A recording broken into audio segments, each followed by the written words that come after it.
आपको और हमको श्रवण करने का सौभाग्य प्राप्त हुआ। कथा के मुख्य आयोजक नगर खेड़ा सुधार सभा घरोंडा अनाज मंडी की ओर से ये पवित्र कथा का दिव्य भव्य आयोजित किया गया है। एक बार नगर खेड़ा सुधार सभा घरोंडा अनाज मंडी को एक बार जोरदार ताली बजाकर उनका स्वागत वंदन अभिनंदन। जिनकी इस अथक प्रयास से प्रबल प्रयास से यह पवित्र कथा श्रवण करने का सौभाग्य आप और हमको प्राप्त हुआ है। और तेरी कृपा बिना न हिले एक भी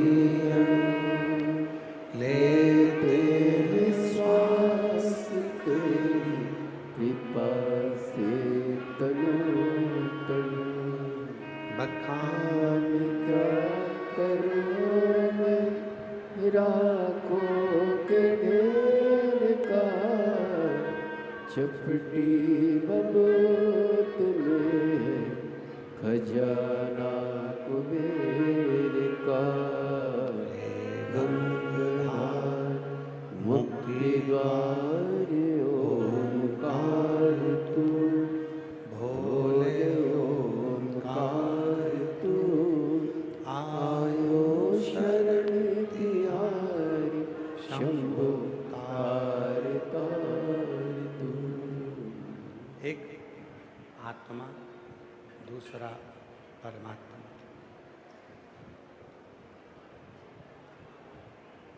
ये दो ऐसे हैं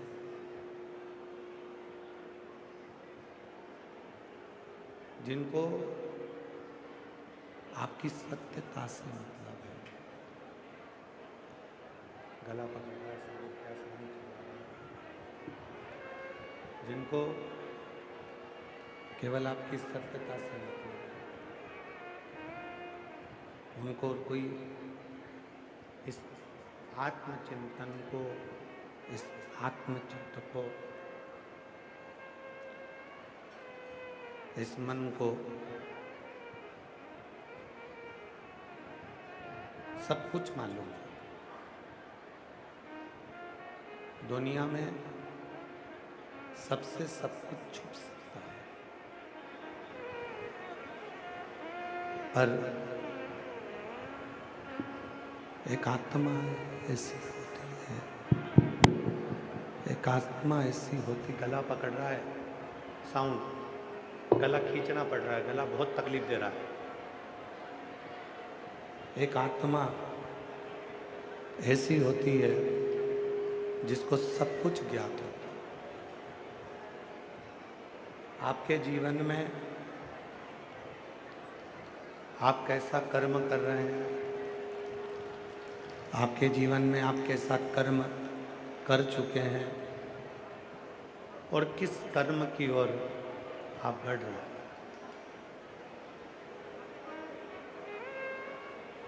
ये किसी को मालूम हो ना हो, पर अपनी आत्मा को ये सब मालूम है।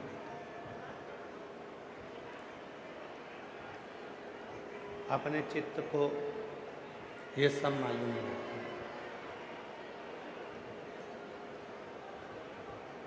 एक हमारी आत्मा, दूसरा है वो परमात्मा। ये दोनों आप मत बताओ इनको, आप कितना भी छुपा लो, कितना भी छुपा कर रख लो, कितना भी मत बताओ, फिर भी ये आत्मा और परमात्मा को सब ज्ञात होता है।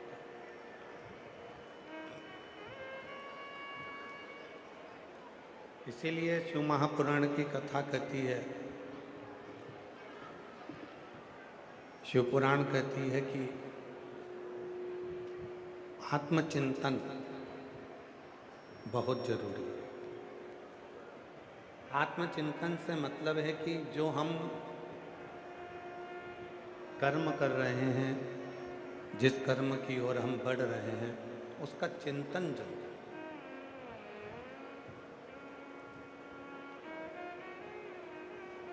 कभी कभी अपने जीवन में जब भगवान शिव को एक लोटा जल चढ़ाने के लिए शिव जी के मंदिर में जाओ,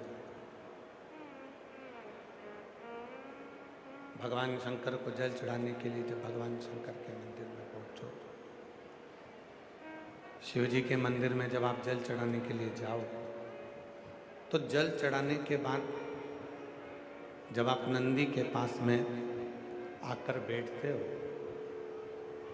नंदी के पास आप जब जाकर बैठते हो, तो थोड़ा सा आत्मचिंतन किया। आत्मचिंतन से मतलब है कि हे परमात्मा, इस शरीर के द्वारा, मन के द्वारा, चित्त के द्वारा, मेरी वृत्ति के द्वारा, मेरी बुद्धि के द्वारा कभी किसी का बुरा ना हो, कभी किसी का गलत ना हो।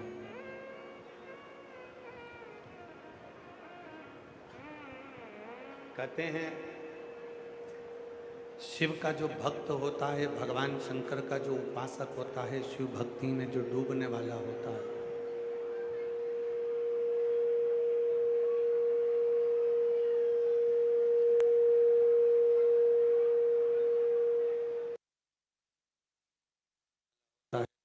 शंकर की जो उपासना करने वाला होता है, वो अपने चित्त को, अपनी वृत्ति को, अपने मन को कोई भी कर्म करता है तो उस कर्म में शिव को समर्पित करता है।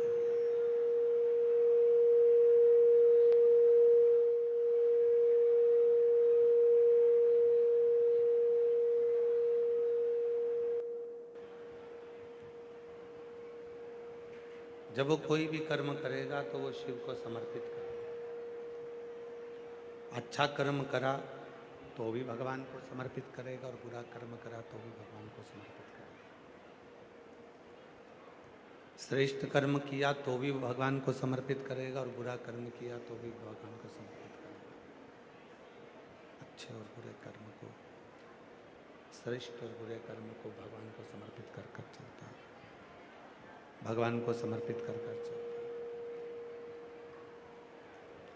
क्यों? क्योंकि शंभो शंभो शंभो शंभो शंभो शंभो शंभो शंभो शंभो शंभो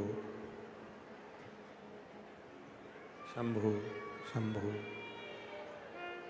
कितने साल हो गए तुम लोगों को साउंड चलाते चलाते? शंभो शंभो शंभो शंभो। शिव का जो भक्त होता है, भगवान शंकर का जो उपासक होता है, शिव की जो साधना करने वाला होता है, शंकर की जो आराधना करने वाला होता है, शिव साधना में जो डूबने वाला होता है, भगवान शिव की जो आराधना करने वाला होता है,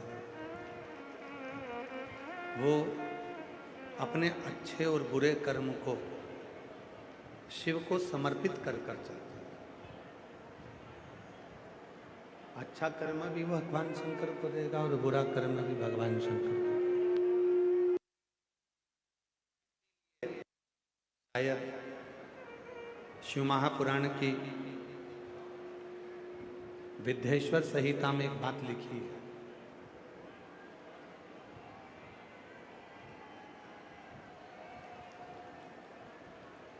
शिव महापुराण की विद्येश्वर संहिता में एक सुंदर सी बात लिखी है कि इधर की आवाज बढ़ा दो बाबा। शंभो। शिव महापुराण की विद्येश्वर संहिता में एक बात लिखी है कि जो बेलपत्र है, चाहे वो बेलपत्र कैसा भी हो, पूर्ण बेलपत्र है तो भी वो शिव जी को स्वीकार। मान लो ये बेलपत्र बीच में से कहीं टूट गया, खंडित हो गया, वो भी शिव को स्वीकार, तो भी वो भगवान शंकर को स्वीकार। विद्येश्वर संहिता शिव महापुराण की कहती है कि मान लो बेलपत्र पूर्ण है तो भी शिव को स्वीकार है, बेलपत्र बीच में से खंडित हो गया वो भी शिव को स्वीकार है, बेलपत्र की एक पत्र टूटकर अलग हो गई और वो पत्र यदि आपको मिल गया है और तो भी आप उन तीनों को चढ़ा रहे हो तो भी वो स्वीकार है, तो भी वो स्वीकार है। और मान लो बेलपत्र के तीनों पत्र अलग अलग हो गए और वो तीनों पत्र तुम्हारे हाथ में आ गए और तुम उसे तो भी शिव जी को चढ़ा रही हो तो भी वो शिव को स्वीकार, तो भी वो शिव को स्वीकार। अच्छा बुरा जैसा भी है तुम शिव को समर्पित कर। अच्छी सोच बुरी सोच, अच्छी बुद्धि बुरी बुद्धि, अच्छा चित्त बुरा चित्त, अच्छा मन बुरा मन, जो भी है हम सब शिव को वही समर्पित कर। तेरा तुझको अर्पण।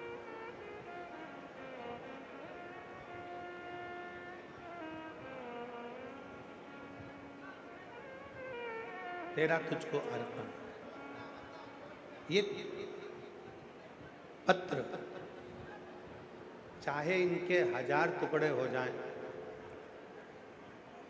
ये बेलपत्र चाहे इसके हजारों हजार टुकड़े हो जाएं तो भी वो शिव को स्वीकार। उसी तरह जैसे शंकर भगवान का शिवलिंग होता है,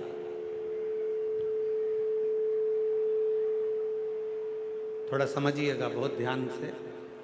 घर में अगर भगवान कृष्ण की मूर्ति है, उसके उंगली टूट गई, हाथ टूट गया या कोई चीज में खंडित हो गई तो वो खंडित मानी जाए। माता रानी की कोई मूर्ति है, उसमें कोई टूट फूट हो गई तो वो खंडित मानी जाए। गणेश जी की कोई मूर्ति है, उसमें कोई टूट फूट हो गई तो वो खंडित मानी जाए। जितने भी देवताओं की कोई मूर्ति आपके पास में है, अगर वो थोड़ी सी भी टूटती है तो वो खंडित मानी जाए। पर 33 कोटि देवता में केवल एक देव अधिदेव महादेव का शिवलिंग एक ऐसा है जो 1000 भी टुकड़े हो जाएं तो भी वो खंडित नहीं माना जाता, वो अखंड ही माना जाता। वो खंडित नहीं कहलाया। आपके घर में अगर कोई शंकर भगवान का शिवलिंग रखा है, उसके 4 टुकड़े हो गए, 3 टुकड़े हो गए, कोई बच्चे ने उसको गिरा दिया, स्नान कराते कराते खंडित हो गया, उसके टुकड़े टुकड़े हो गए, 1000 टुकड़े हो गए उसके, तो भी वो खंडित नहीं कहलाए। वो खंडित नहीं हो सकता, वो अखंड है। शिवलिंग कभी खंडित नहीं माना जाता, उसको अखंड माना जाता। उसी तरह आपको बताया अभियाल कि ये बेलपत्र का एक पत्ता, ये दूसरा पत्ता, ये बेलपत्र का तीसरा पत्ता, ये तीनों पत्ते मान लो टूट गए, अलग अलग हो गए, आप चढ़ाने के लिए लेकर गए थे और ये पत्ते टूट कर अलग अलग हो गए, तो भी यदि आप इन तीनों पत्तों को एक साथ रखकर भी शिव को चढ़ा रहे हो तो भी वो अखंड ही माना जाएगा। वो खंडित नहीं, उसमें खंडता नहीं।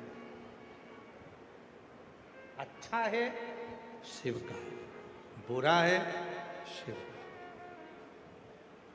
मात पिता तुम शरण गाऊं मैं किसकी, स्वामी शरण गाऊं मैं किसकी, तुम बिन और ना दूजा प्रभु बिन और ना दूजा, आस करूं मैं किसकी ओम जय जगदीश अखंडता। आपसे एक प्रश्न करते हैं इसी संवाद में, जरा उत्तर दीजिएगा। तुम्हारा छोटा सा पोता, तुम्हारा बेटी का बेटा, तुम्हारे बेटे का बेटा, तुम्हारे बेटी की बेटी, तुम्हारे बेटा की बेटी, या तुम्हारा बेटा या तुम्हारी बेटी, छोटी सी, वो कुछ भी खा रही है, कुछ, और खाते खाते उसने एक दाना उठाया और उठाकर खाते खाते उसने अपनी मम्मी के मुंह में दे दिया। खाते खाते उसने अपने पापा के मुख में दे दिया। अब ईमानदारी से बोलो, इतने से दाने से बच्चे का छोटा सा हाथ, छोटी सी उंगली, और वो छोटी सी उंगली से वो बच्चा दाना उठाकर तुम्हारे मुख में दे रहा है। बच्चे का पेट तो वो छोटे से दाने से भरा जाएगा, पर क्या तुम्हारा पेट भराएगा क्या उस दाने से? नहीं भराएगा। फिर भी तुम्हारा बेटा दे रहा है, तुम्हारा पोता दे रहा है, तुम्हारी पोती दे रही है, और बड़े प्रेम से तुम्हारे मुख में दे रही है, तो भले 56 भोग ना मिले, पर वो एक दाना तुम्हें तृप्ति प्रदान कर देगा। प्यार से दिया है मेरे बच्चे ने। बच्चा गोदी में बैठकर वो दाने को उठाकर मम्मी के मुख में दे रहा है, पापा के मुख में दे रहा, भैया के मुख में दे रहा, बहन के मुख में दे रहा।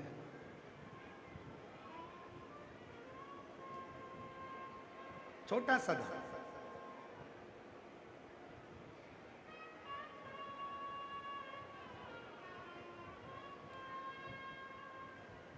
वो लेकर आता है और दे देता है।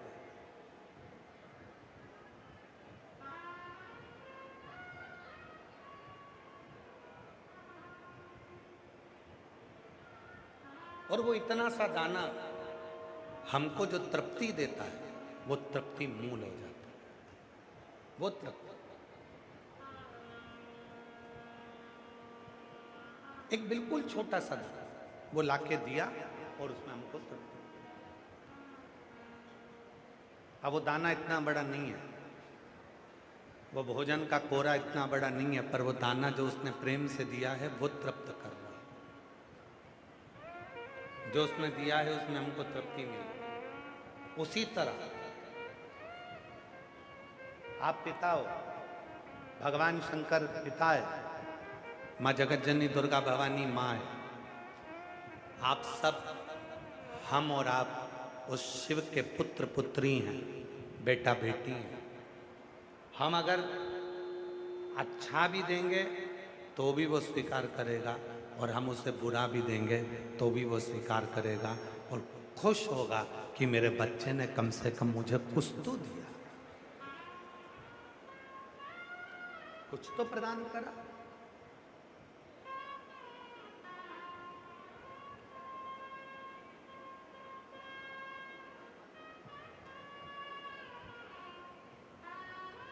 एक गुरु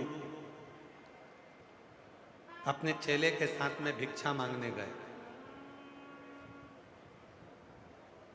और गुरुजी ने आवाज लगाई, माता भिक्षाम दे। बच्ची दौड़कर अंदर गई, अपनी माँ से कहा कि माँ दरवाजे पर कोई गुरु आए हैं, भिक्षा मांगे। माँ ने कहा जाकर कह दो कि हमारे घर में अभी कोई है नहीं। बच्ची ने बाहर जाकर कह दिया, माँ बाबा अभी हमारे घर में कोई नहीं है। बाबा ने कहा बेटा थोड़ी सी तो भिक्षा दे दो। बेटी फिर अंदर गई कि बाबा तो जा नहीं रहा, भिक्षा लिए दे। माँ ने कहा कह दो कि हमारे घर में अभी कुछ भी नहीं है। बेटी ने जाकर कहा बाबा हमारे घर में कुछ भी नहीं है। बाबा ने कहा बेटा मैं बिना भिक्षा के जाऊंगा नहीं, एक काम कर, झाड़ू लगा दे, थोड़ा सा कचरा मेरे कमंडल में डाल।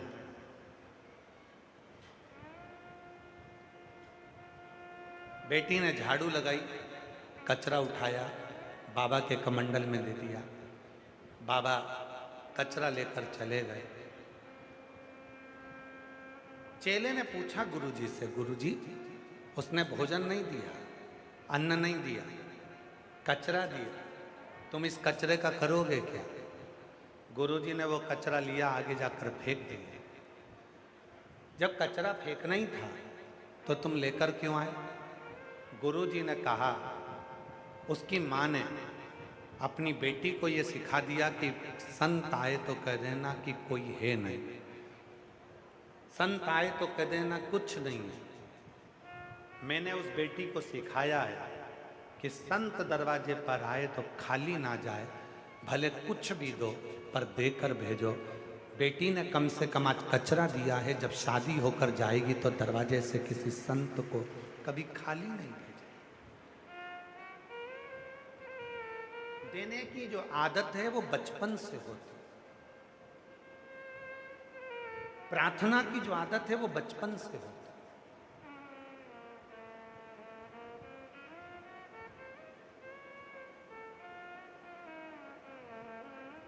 कभी कभी अपने बच्चे से तुम खुद कह दिया करो, ला क्या खा रहा है बेटा? बिस्कुट। ला दादी को नहीं खिलाएगा? बच्चा आएगा, छोटा सा टुकड़ा तोड़कर दादी को मुख में बिस्कुट देगा, भले पूरा नहीं दे पर इतना सा भी दे तो तुम खुश हो।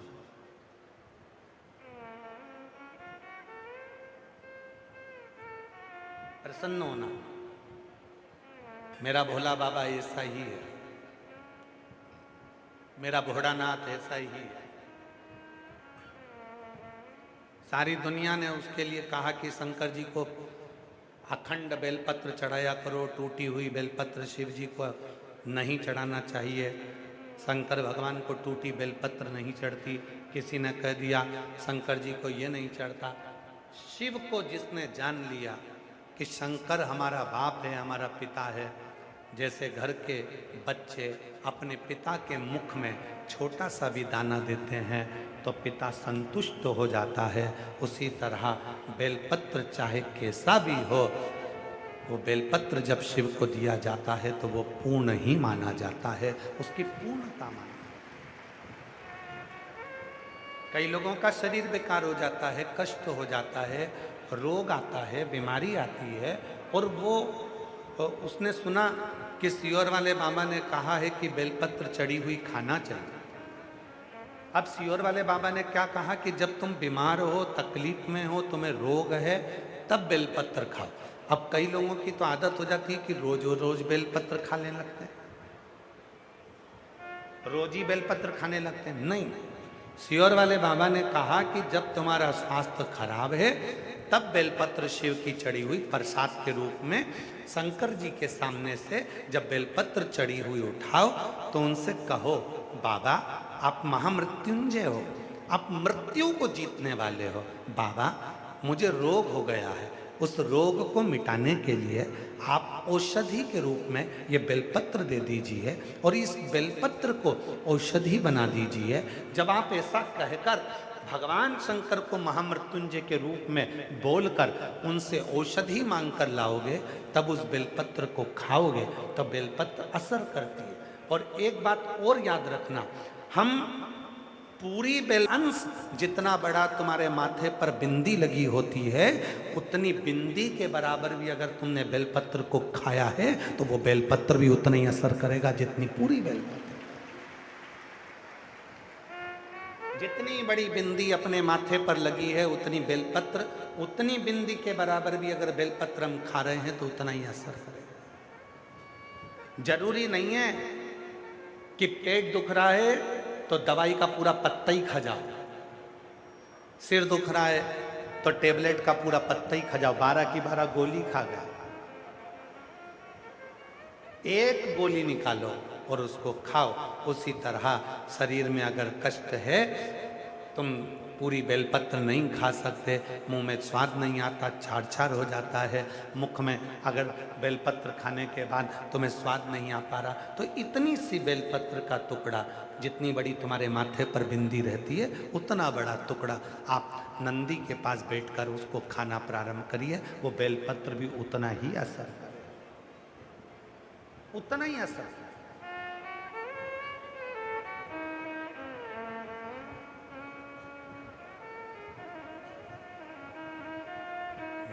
मैंने तेरे ही भरोसे बाबा, तेरे ही भरोसे हवा बिच उड़ती जावागी बाबा, डोर तो छठी कटी जावागी भोले मैं तेरी पतंग, शंभू मैं तेरी पतंग। जरूरी नहीं है कि तुम बहुत सारा खाओगे तो असर करे।